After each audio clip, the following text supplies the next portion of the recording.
Ok, shalom, shalom. Nous nous retrouvons dans notre émission matinale, lettre matinale d'exhortation. Et j'invite tous ceux qui sont déjà réveillés à se mettre en ligne, se connecter, et nous allons passer quelques moments d'exhortation et ensuite chacun pourra vaquer à la prière. Car n'oubliez pas, la prière fervente du juste a une grande efficacité. Et les heures de la nuit sont très favorables pour la prière. Voilà pourquoi Jésus a dit de veiller et de prier. Donc cette émission te donne la possibilité d'être accompagné chaque matin dans la prière, d'être orienté et accompagné dans la prière. Si tu n'es pas encore abonné, je t'invite à t'abonner.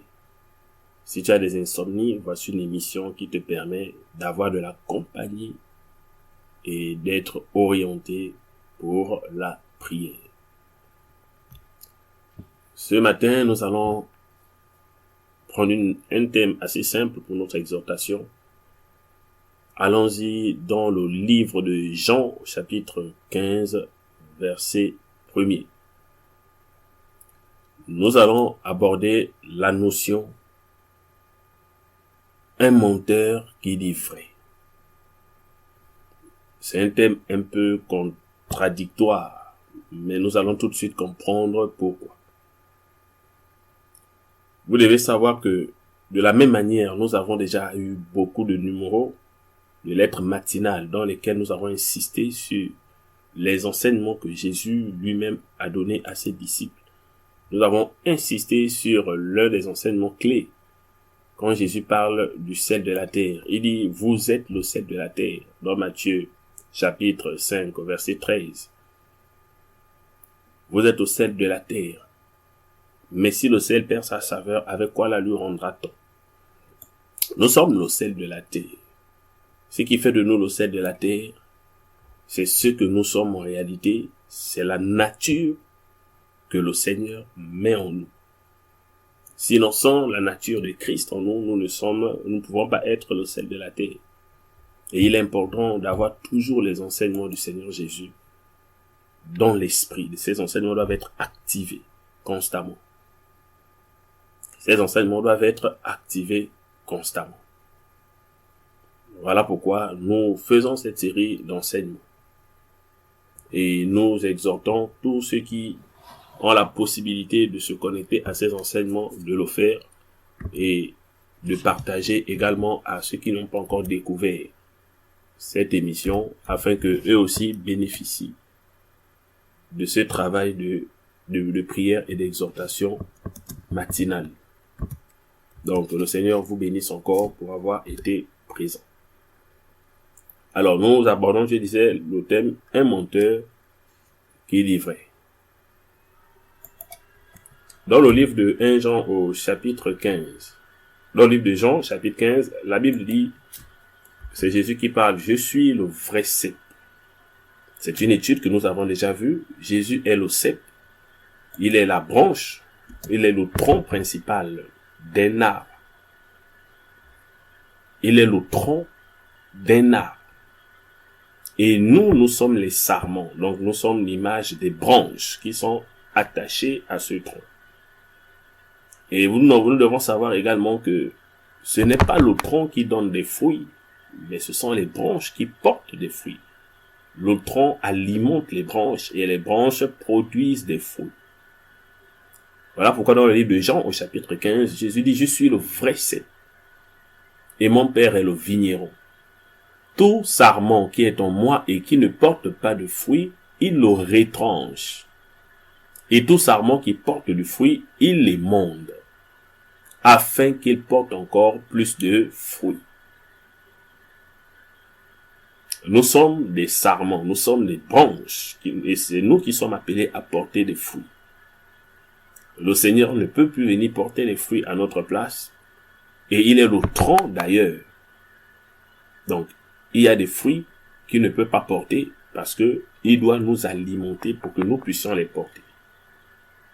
Mais la partie qui va nous intéresser, c'est lorsqu'il parle, il dit, je suis le vrai cep. S'il insiste sur la notion vrai cep, ça veut dire qu'il y a un faux cep. Et tout sarment qui est en moi qui ne porte pas de fruits. Donc, lui, il est le vrai cep. Ça veut dire que ce sont ceux qui sont attachés à lui qui sont dans la vérité.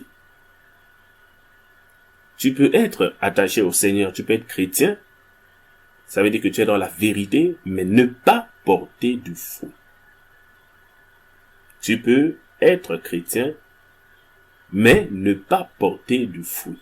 Parce que dans sa parabole, ou dans cette image, Jésus dit, tout sarment qui est en moi, et lui il est le vrai cep.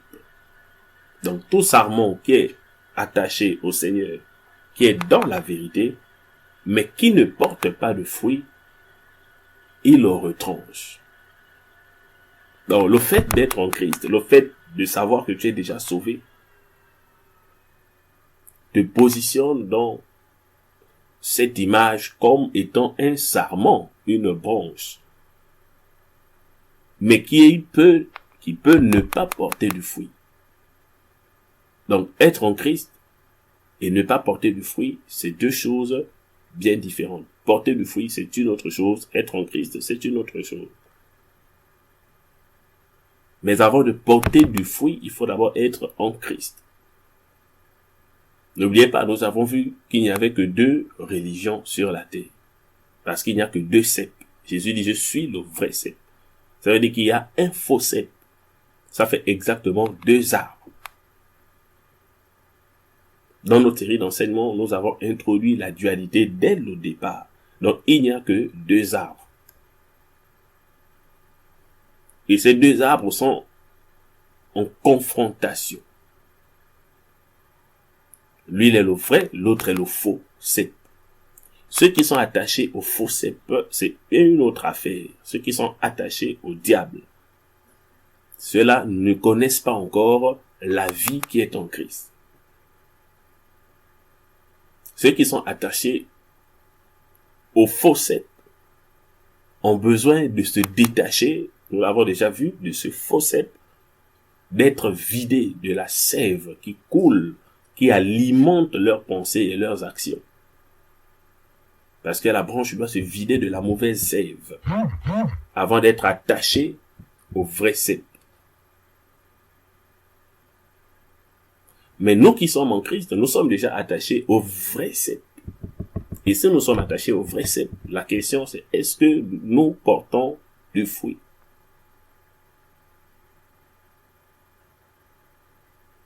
Nous avons vu comment partir du faux cep pour le vrai cep. Ben, ce matin, nous allons étudier la possibilité de partir du vrai cep pour le faux cep. Oui, c'est possible que quelqu'un qui est déjà attaché au vrai cep, parce que Jésus dit, celui qui ne porte pas de fruit, il le retranche. Il le retranche. Ça veut dire qu'il l'arrache du tronc que lui-même représente. Il l'arrache de lui.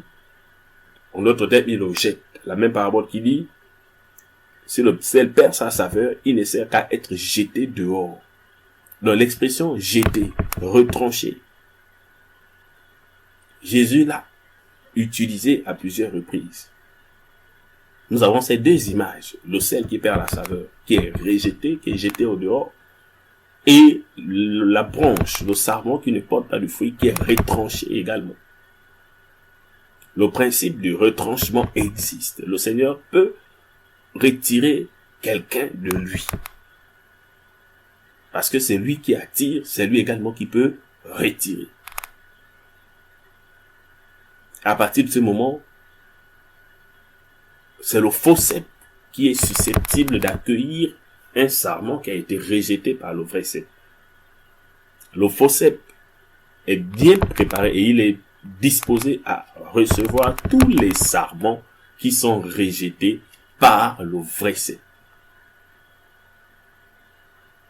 Beaucoup de rétrogrades, ceux qui ont perdu la foi ou ceux qui ont changé de logique, de pensée dans la foi, en général, tombent dans le piège du sarment qui a été rejeté. Malgré les raisons qu'ils peuvent énumérer pour les imputer à quelqu'un, mais ils ne comprennent pas qu'il y a un problème derrière. Il y a le faux cep qui recherche constamment des sarments qu'il peut réclamer. Lorsqu'un sarment ne porte pas de fruit, le diable le réclame. Dans le livre de Jean chapitre 15, nous venons de voir ce principe. Donc, le faux cep, il est donc celui qui n'est pas vrai. Il est faux. Et Jésus, lui, il est le vrai cep. Et Jésus a dit, il est le chemin, la vérité et la vie. Donc, si le vrai cep, c'est le chemin, la vérité et la vie, ça veut dire que le faux cep, c'est celui qui représente l'égarement, le mensonge et la mort. En d'autres termes, c'est le père du mensonge. C'est le menteur en chef. Menteur en chef. Et donc, le diable est le menteur en chef. Parce que Jésus est la vérité.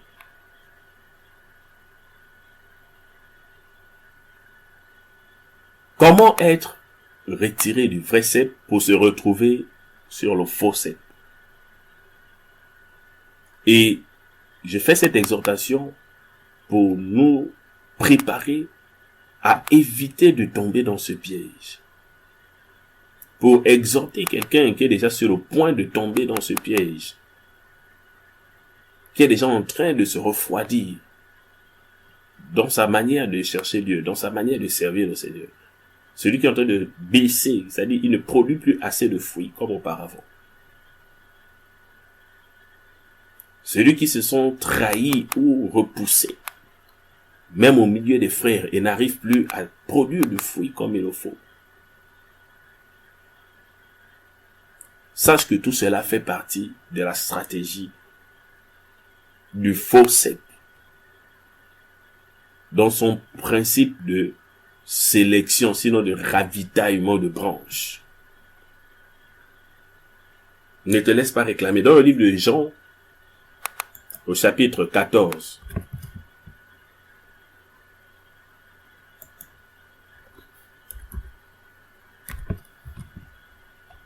Jean chapitre 14, nous lisons à partir du verset 6.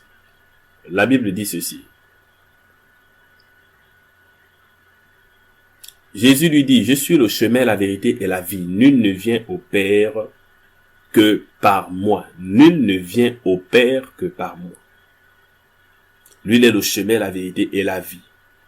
À l'opposé, par principe de dualité que nous avons vu dès le commencement, le diable est donc l'égarement, la perdition, le menteur et la mort.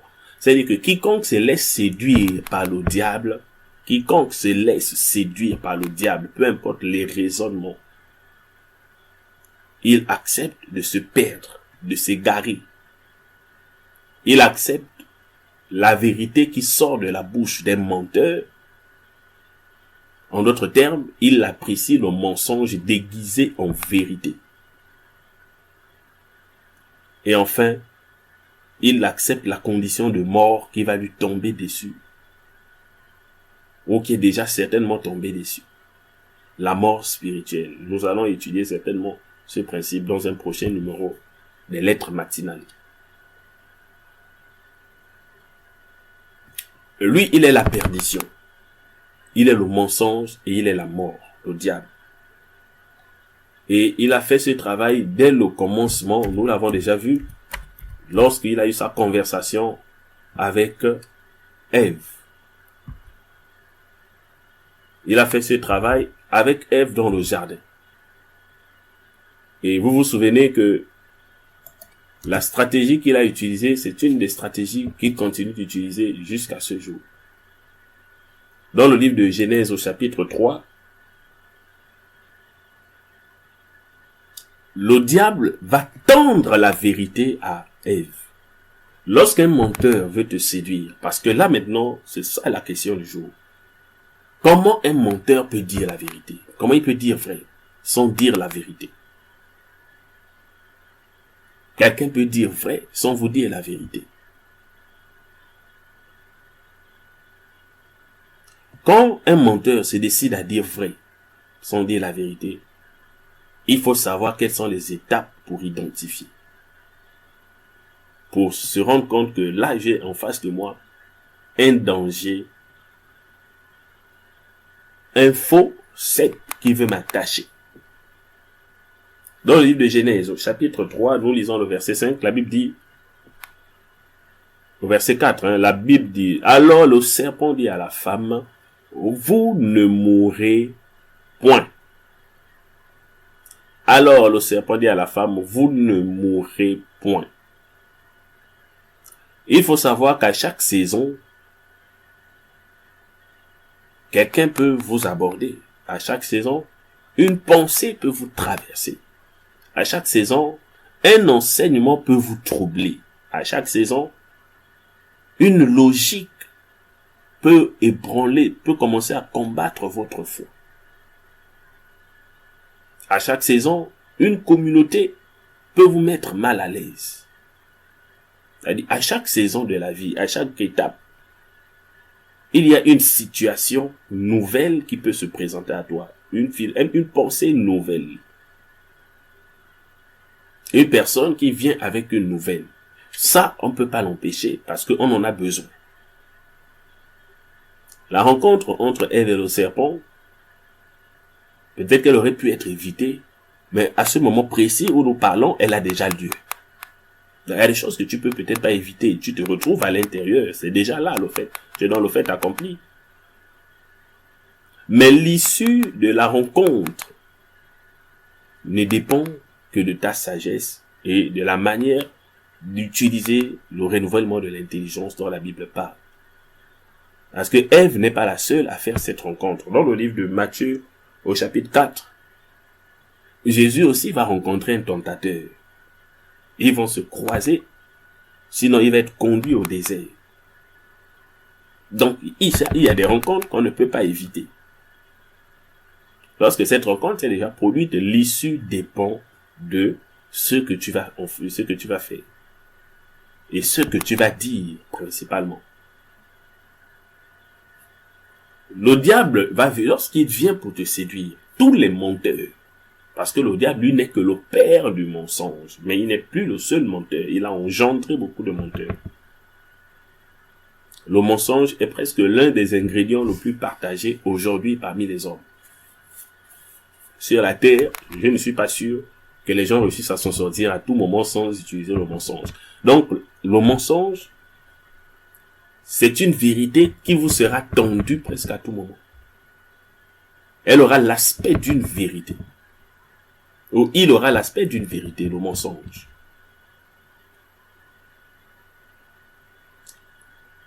Lorsque le diable va te tendre une vérité, il y a 2 étapes capitales que tu dois apprendre maintenant à contrôler.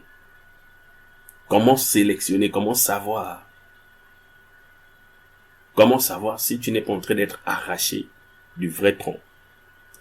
Première vérité, le diable va te tendre la vérité qu'on appelle la vérité irritante. Une vérité qui irrite. Si tu es dans une conversation qui commence par ce type de vérité, tout de suite, tu peux déjà être alerté et ne pas tomber dans le piège. La vérité irritante. Regardons dans le livre de Genèse, je disais, chapitre 3,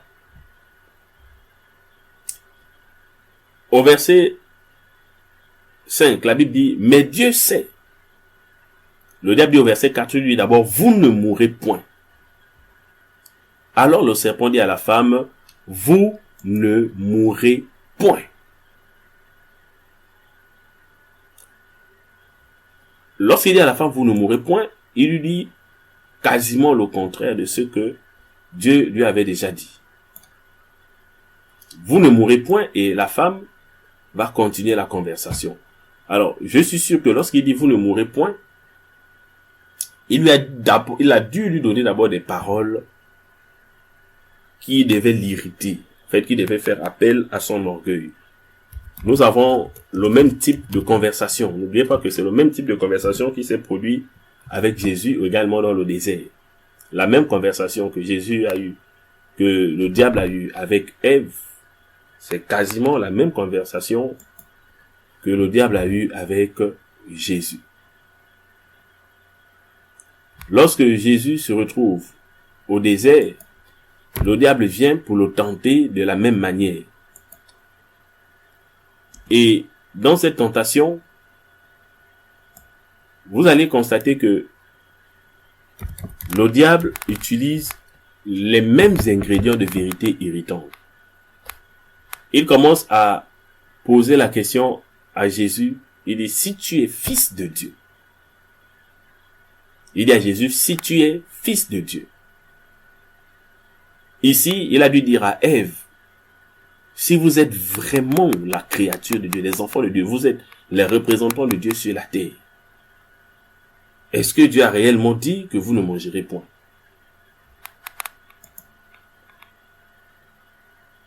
Parce qu'il lui pose la question,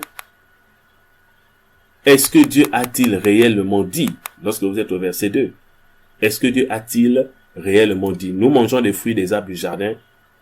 Au verset 1, le serpent va dire, Dieu a-t-il réellement dit, vous ne mangerez pas de tous les arbres du jardin? Dieu a-t-il réellement dit? Dieu peut vous interdire ça. Vous qui êtes son image. Vous qui êtes ses enfants, est-ce que Dieu peut vous interdire ça? Et Ève s'est dit, bon, ok, certainement elle s'est trompée. Elle continue la conversation en disant au serpent, Dieu a dit qu'on ne mangera pas, sinon nous allons mourir. Et le serpent lui dit, vous ne mourrez point. Donc, à partir de cet instant, on se rend compte que la femme commence à perdre dans sa conviction, commence à perdre de conviction. Parce que le diable passe toujours par une vérité irritante. Il commence à irriter, à remettre en question, il te remet en question. Il remet en question ton statut. Il remet en question ta valeur. Il remet en question ton orgueil. Donc, dans l'information qu'il t'apporte, il commence d'abord par te remettre en question. Dans le livre de Matthieu, chapitre 4, verset 4, Jésus répondit, il est écrit, l'homme ne vivra pas de pain seulement. Jésus répond, après que le diable lui ait dit, si tu es fils de Dieu, ordonne que ces pierres deviennent des pains. Si tu es fils de Dieu. Si tu es fils de Dieu. Quand vous allez un peu plus bas, au verset 6, le diable redit encore à Jésus, si tu es fils de Dieu, jette-toi en bas. Si tu es fils de Dieu. Vous imaginez quand quelqu'un vient vous donner une information ou vous donne un défi, en mettant en jeu votre état, votre nature, votre statut, votre valeur. C'est-à-dire, il touche à l'irritation. Il vous irrite d'abord avant de continuer la conversation. Il touche à un point qui va vous irriter. Il touche à un point qui va vous enfler un peu d'orgueil. Comme ça, étant enflé d'orgueil, vous aurez envie de relever un défi et de ne pas le chasser. Parce que vous voulez relever un défi et garder votre belle image devant la personne qui vous parle. C'est l'un des pièges dans lesquels il faut éviter de tomber. Parce que cette vérité que le diable va te tendre, cette vérité aura pour but de te donner l'envie de te justifier. Et ça, c'est également l'un des autres pièges dans lesquels beaucoup d'enfants de Dieu tombent. Même quand la Bible nous déconseille ces choses, c'est Dieu qui nous justifie. Mais nous aimons les justifications. Tu vas tenter de te justifier, tu vas tenter de t'enfler d'orgueil et relever le défi. Pour les femmes en général, une vérité excitante une vérité irritante remet en cause parfois votre beauté. Donc, lorsqu'on remet en cause votre beauté, ça commence à vous irriter et ça vous donne l'envie de prouver que vous êtes belle. Un homme, lorsqu'on remet en jeu, on remet en question ton autorité. En général, tu n'as pas envie d'arrêter la conversation avant d'avoir prouvé ton autorité. Donc, vouloir te justifier. Et donc, tu es prêt à faire ou à relever le défi du tentateur juste pour prouver ton autorité. Et pour ceux qui ont une portion de pouvoir, donc des autorités, ceux qui sont nommés, élevés en dignité, comme on dit, dans la société. En général, si on remet en question votre pouvoir, votre commandement, vous n'allez pas arrêter la conversation avant d'avoir prouvé que c'est vous qui maintenez le pouvoir. Si vous avez un conseiller comme ça à côté de vous, qui vous demande de faire quelque chose, après une parole, une vérité irritante, sachez qu'il est en train de préparer votre mort, votre chute. En fait, c'est lui qui vous transforme en agent du diable. Il fait de vous un agent du diable. À chaque fois que quelqu'un veut te faire faire quelque chose et qu'il utilise une vérité irritante, il faut savoir que c'est un menteur. C'est quelqu'un qui est en train de se moquer de toi. C'est quelqu'un qui est en train de chercher à te détruire. Il t'évite d'avoir des bons raisonnements. Voilà pourquoi il irrite ta personnalité. Il irrite ton autorité. C'est-à-dire, il essaie de froisser la partie qui fait ta fierté. Si tu es fils de Dieu. Mais sache une chose. C'est que sa condition ne change pas ta position. C'est pas parce que Jésus a refusé de faire ce que le diable a dit que Jésus n'était plus fils de Dieu. En fait, il utilise ton statut juste pour te pousser à t'irriter et à lui ouvrir la porte. Donc la meilleure manière de vaincre ce genre de conversation, c'est d'accepter d'être ce qu'on est en soi-même et ne pas avoir besoin de le prouver et de le démontrer devant le diable ou devant les personnes en face de vous. Votre valeur ne dépend pas de ce que vous démontrez devant les gens. Il faut apprendre à être sûr de sa valeur, avoir l'assurance de son salut, avoir l'assurance de son statut, avoir l'assurance de sa connaissance, avoir l'assurance de son service, l'assurance de tout ce que tu fais avec le Seigneur. Voilà pourquoi la Bible dit, si une chose n'est pas le fruit d'une conviction, elle est un péché. Donc, il faut avoir la conviction dans ce que tu fais. Il faut le faire de manière très convaincue. Comme ça, lorsque le diable tentera de te séduire avec une vérité irritante, tu sais comment échapper à ce genre de piège. Lorsqu'il t'a déjà eu à ce niveau, il va t'emmener maintenant plus loin. Il va te donner une deuxième vérité. C'est la vérité excitante. Une vérité de séduction. Il t'a déjà irrité. Tu as fait ouverture. Tu as continué le débat, la discussion, parce que tu devais prouver que ce que tu es là, personne ne peut s'amuser avec. Là, il t'a déjà eu dans le premier piège. Maintenant, il t'attend dans le deuxième piège, la vérité excitante. Il va te séduire pour te pousser maintenant à désobéir. Là, dans le livre de Matthieu, chapitre 4, verset 8, le diable le transporta encore sur une montagne très élevée. Lui montra tous les royaumes du monde et leur gloire. Là, il ne lui dit plus le mensonge, il va lui dire la vérité. Et lui dit, je te donnerai toutes ces choses si tu te prosternes et m'adores.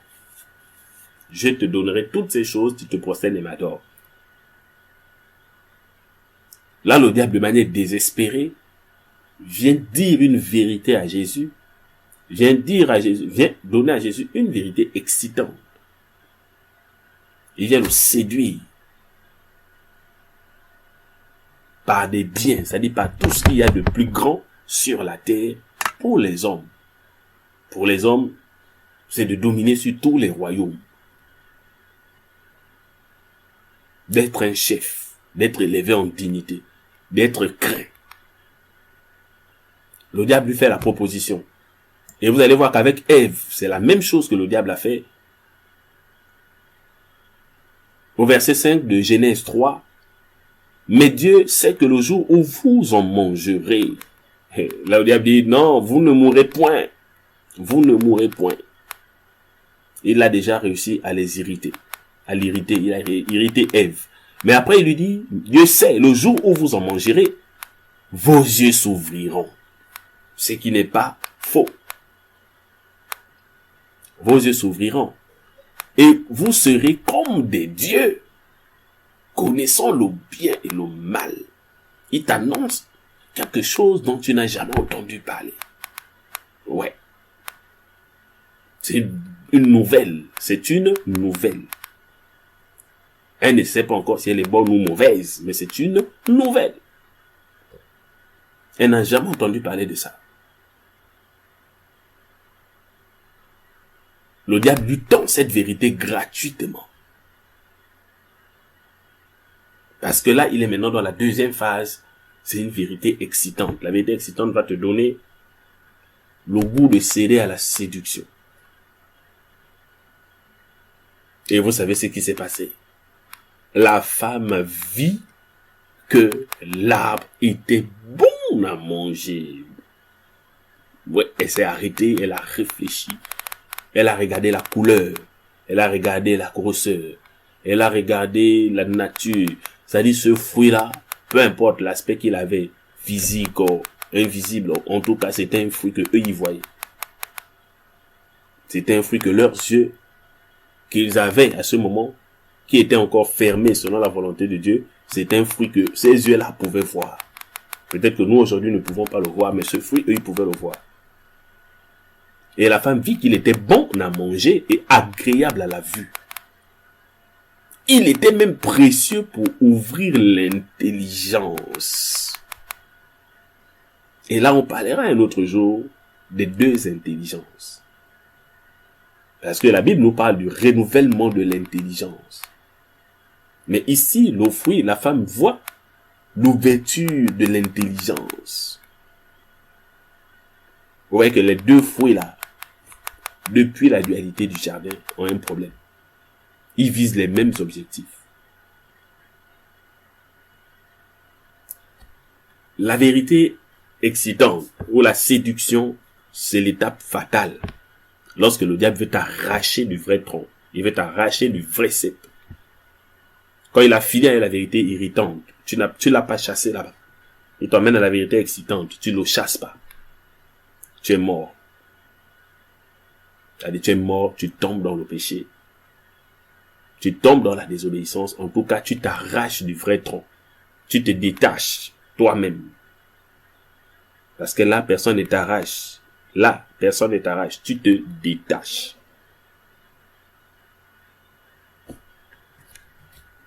Donc, le diable, lorsqu'il te donne la vérité excitante, le seul but de cette vérité, c'est te donner l'envie d'essayer. Il te donne l'envie d'essayer.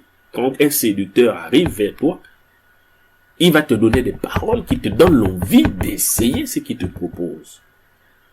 Il n'y a pas un séducteur qui vient pour te demander de refuser. Il va te donner l'envie de vérifier de toi-même et de tester, de jouir de la promesse corrompue qu'il te fait. Donc, à ce stade, tu n'as plus que deux options. Soit tu identifies rapidement qui te parle. Si tu n'as pas identifié à la vérité irritante, après la vérité excitante, tu as assez d'éléments, avec deux preuves à l'appui, tu as assez d'éléments pour identifier qui te parle. Voici l'étape clé de la victoire dans la vie chrétienne, la victoire en Christ, la victoire en toutes choses. Lorsque vous voulez échapper aux malins, échapper aux menteurs, même les menteurs humains, et quand quelqu'un vient te mentir, quand tu veux échapper aux menteurs, ce sont ces deux clés-là qu'il faut utiliser. À la deuxième intervention de la personne qui est en face de toi, tu as assez d'éléments pour évaluer qui il est. Quelle est l'intention qui le guide à venir te dire la vérité? Parce que quand quelqu'un vient te dire la vérité, il faut vérifier l'intention qu'il a. Ne reçoit pas seulement la vérité comme le serpent a dit à Ève. Oui, ça va ouvrir les yeux. Et même la Bible nous confirme que quand ils ont mangé, les yeux s'ouvrirent. Donc le diable a dit vrai. Le menteur a dit vrai. Un menteur a dit vrai ce jour-là. Et les menteurs disent souvent vrai à la dernière phase. Quand c'est la vérité maintenant excitante, il te dit vrai. Mais le vrai là, c'est un vrai qui est bien pourri.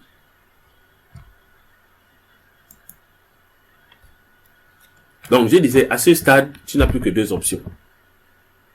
Si tu n'identifies pas le tentateur, la personne qui est devant toi, si tu n'identifies pas celui qui vient t'annoncer, qui vient te parler, parce que le tentateur, quand il vient là, parfois c'est quelqu'un qui vient avec une bonne nouvelle, quelqu'un peut venir de Dieu, mais il va opérer toujours comme un tentateur. En fait, un tentateur, c'est celui qui t'apporte une bonne nouvelle, une nouvelle qui est censée susciter ton envie. Donc, il n'est pas toujours mauvais. Le tentateur n'est pas toujours mauvais. Il vient pour t'éprouver quand il vient de Dieu. Il vient pour te détruire quand il vient du diable. Toute personne qui vient t'annoncer quelque chose de nouveau, qui est censé te faire du bien, est un tentateur. En fait, il vient te sortir d'un confort pour te donner une nouvelle vision. Même Dieu utilise la même procédure. Même quand nous annonçons l'évangile à quelqu'un, n'oublions pas que nous allons lui présenter quelque chose de nouveau, qui est censé le tenter à aspirer. Il est censé réfléchir à ce qu'on lui dit. Quand tu entends parler de la parole de Dieu, c'est quelque chose de bon, ça doit t'exciter. Si tu n'as jamais goûté à la vie en Christ, tu as envie de vérifier. Donc, le tentateur, lorsqu'il vient, il ne vient pas forcément pour te faire du mal. Le tentateur, lorsqu'il vient, il vient pour faire son travail. Ça peut être un porteur de bons messages, ça peut être un porteur de tromperie. Donc, si tu n'es pas préparé à reconnaître les tentateurs ou les porteurs de nouvelles qui viennent vers toi, tu peux détruire un bon prophète. Tu peux détruire quelqu'un qui vient vraiment de Dieu, tout comme tu peux tomber dans le piège de celui qui vient du diable.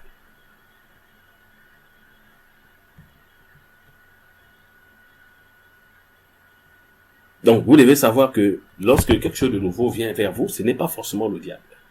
Alors, maintenant, c'est à vous également de savoir échapper au tentateur quand vous l'avez identifié.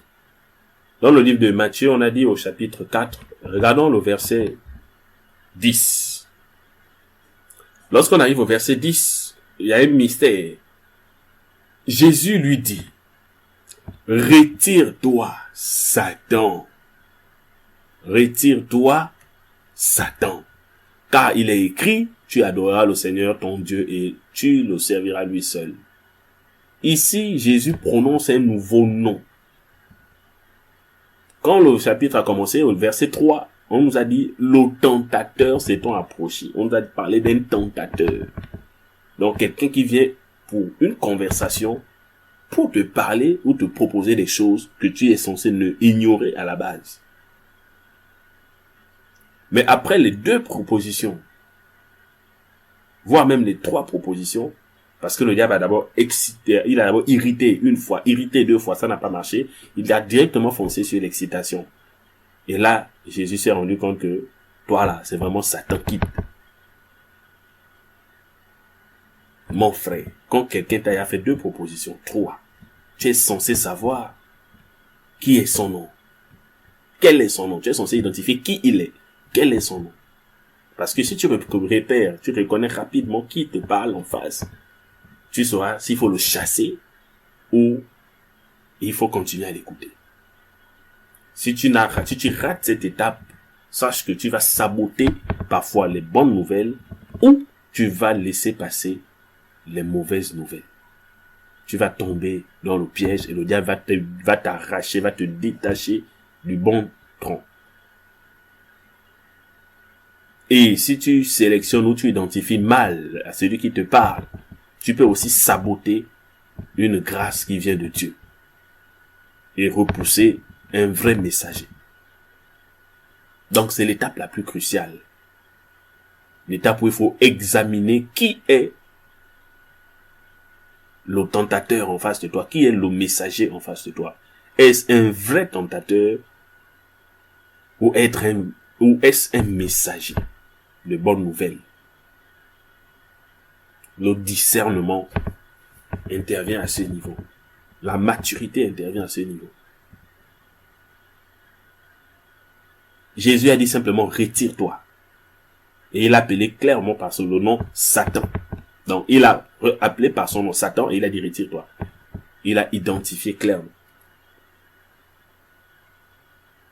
Par contre, Ève n'a pas pu franchir, elle n'a pas pu gérer cette étape. Après la proposition du serpent, elle n'a pas identifié que la personne qui me parle là ne vient pas, la créature là n'a pas l'air normale. La créature qui me parle là n'a pas l'air normal. Si elle avait identifié à ce niveau cette créature porte quelque chose de bizarre, elle aurait pris du recul. Mais la femme, Ève, n'a pas pensé à résoudre cette équation. Elle a foncé directement dans la proposition. Donc, vous devez savoir que il n'y a que deux types de vérités que le diable va vous proposer. Le tentateur va vous proposer. En général, quand il vient, il commence par la vérité irritante. Cette vérité irritante va vous pousser certainement à faire la mauvaise ouverture de l'orgueil et vous allez rentrer dans l'envie de terminer la conversation qui va vous plonger après dans les bonnes dispositions pour accepter la vérité excitante. Or, lorsque la vérité excitante arrive, si elle vient du diable et qu'il a déjà réussi à vous irriter, vous n'aurez plus le bon raisonnement. Vous n'aurez plus le bon discernement. Parce que le discernement va être influencé par l'orgueil.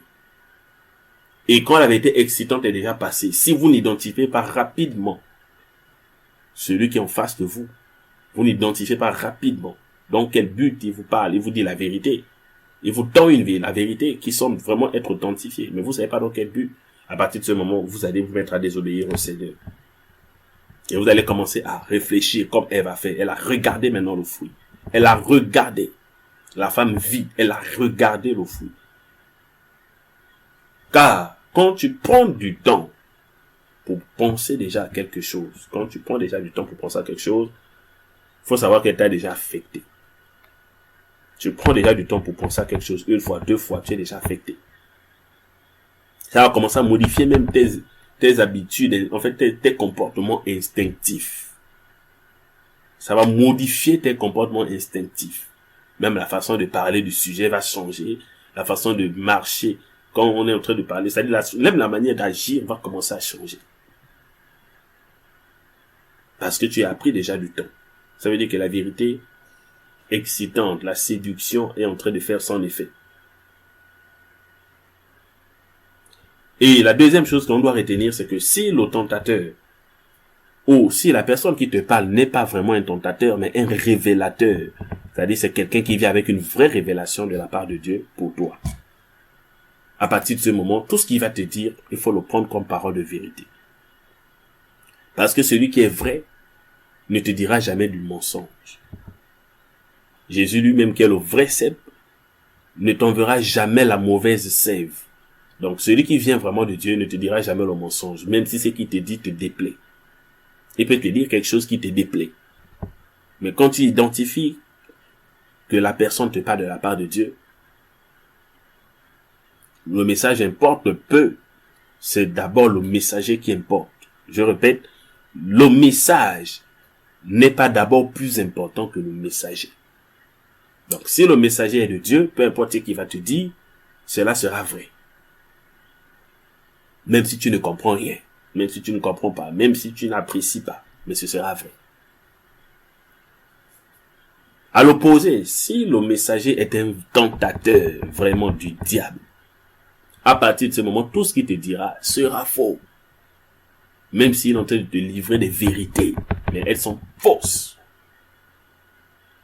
Parce que dans la bouche d'un menteur là, la vérité ne peut plus sortir. La bouche du diable ne peut plus dire la vérité. Il peut dire des séductions, mais pas des vérités. Parce qu'en général, quand un menteur te livre une vérité comme ça, il commence à te livrer la vérité, c'est qu'il est en train de cacher un autre mensonge plus grave. Donc si tu ne te méfies pas de cette vérité, alors tu acceptes le mensonge plus grand. Quand un menteur commence à te livrer la vérité, il est en train de te cacher une vérité plus grave. C'est pour cela qu'on dit les demi-vérités ne sont pas des vérités. Donc la vérité ne sera jamais dans la bouche du menteur. Si elle est dans la bouche d'un menteur, sache que il est en train de te tromper, il est en train de te voler, il veut te tuer, il veut te détruire. Il veut couvrir un mensonge plus grand. C'est la seule raison pour laquelle tu verras souvent quelqu'un venir du diable et te dire la vérité. Tu iras vers un serviteur de Satan, un serviteur du diable, quelqu'un qui invoque des démons et il te dit la vérité.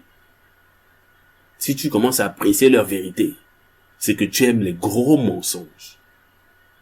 Celui qui aime les vérités, des gens qui adorent les démons, parce que les démons sont à la base des menteurs. Donc celui qui aime leur vérité, c'est qu'il apprécie les gros mensonges. C'est avec ça que les démons ont trompé beaucoup de familles. On sait de quoi on parle. Les démons ont trompé beaucoup de familles. Les démons continuent de détruire, de ravager des familles entières. Parce que les gens acceptent leurs mensonges. Le mensonge d'être protégé. Le mensonge d'être enrichi. Le mensonge d'être intelligent. Tous les types de mensonges.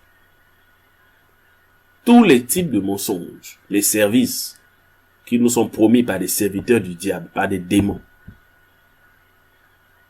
Vous devez savoir que ces semblants de vérité ou ces vérités apparentes sont en train de vous cacher un autre gros mensonge. C'est celui de la destruction à l'intérieur. Celui de la destruction à l'intérieur. Celui des maladies incurables, des maladies à répétition. Toute alliance avec le diable. Toute alliance avec le diable. Même basée sur une vérité. Tu dois savoir que cette vérité cache un gros mensonge qui va te retomber dessus. Et tu n'auras plus de possibilité de t'échapper. Donc je t'exhorte ce matin. Fuis le messager avant d'examiner le message. En fait, examine d'abord le messager avant d'examiner le message. Avant de mettre de la nourriture dans une assiette, on vérifie au moins si l'assiette est propre. Parce qu'une nourriture propre, une bonne nourriture dans une assiette bien sale, va vous couper l'appétit. Parce qu'il y aura de l'infection déjà en bas. Mais dès qu'une assiette est propre, vous avez toute la garantie de manger et de ne pas tomber malade. Donc, examinez les messagers avant de regarder les messages, avant d'interpréter les mots, les paroles, avant de jouer à la sagesse. La sagesse ne va pas sur le message d'abord. La sagesse va sur le messager. Si tu es sage, examine les messagers. Et quand tu as réussi cette étape, le message sera assez clair. Si le messager est de Dieu, le message est de Dieu. Si le messager est du diable, le message est du diable. Que le Seigneur vous bénisse. Je te laisse 3 sujets de prière. Le premier sujet de prière, c'est que le Seigneur te rende courageux pour savoir rejeter les vérités irritantes. Parce que c'est l'une des premières étapes. Quand c'est le diable, il passe d'abord par là. Quand tu veux lui résister, il cherche à irriter ta personnalité. Il faut prier pour que l'orgueil, la soif de se justifier constamment, la soif de chercher à justifier, à s'opposer ou à convaincre les gens de ce que tu es, cette soif-là doit diminuer en toi. Parce que si tu cherches à le faire constamment, sache que le diable te prendra rapidement. Donc tu vas prier pour briser ce caractère qui est en toi. De ne jamais accepter de te laisser vaincre. Même quand quelqu'un vient te défier, il peut partir après t'avoir vaincu. Tu n'as pas besoin de te justifier, de lui prouver quoi que ce soit. Parce que ce que tu es ne va pas changer à cause de lui. Le deuxième axe de prière, c'est prier afin que toutes les vérités ou toutes les nouvelles que tu reçois, qui à la base sont normalement bonnes, parce que quelque chose de nouveau qui est censé t'exciter, c'est quelque chose de bien. Toutes les nouvelles que tu reçois, il faut les examiner. Que le Seigneur te donne le discernement.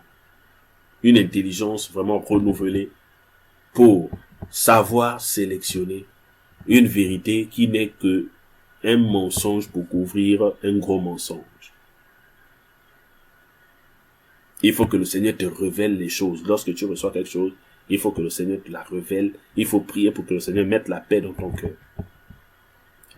Et enfin, prier pour les frères, les sœurs qui ont perdu la foi par cette stratégie. Les gens que le diable a séduits et a éloignés du diable et du Seigneur par les stratégies que nous venons de dénoncer tout à l'heure. Donc, que le Seigneur te bénisse. Tu peux rentrer dans les temps de prière. Et nous nous retrouvons demain, toujours à la même heure, pour une nouvelle lettre matinale.